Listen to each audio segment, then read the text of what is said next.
রূপসী মাইয়ারে তোর কলসির ভেতর কি খাঁটি গরুর দুধ বেচতে এনেছি।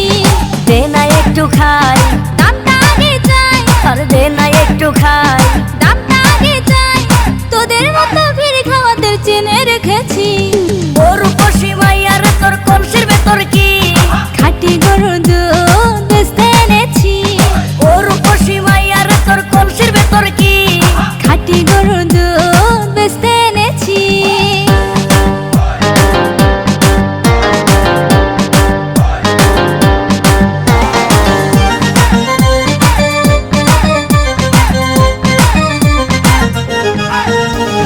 তোর দুধেতে আছে পানি, আমি কিন্তু সবই জানি। না খাওয়ালে জানবে সবাই তোর দুধেতে কোনো স্বাদ নাই।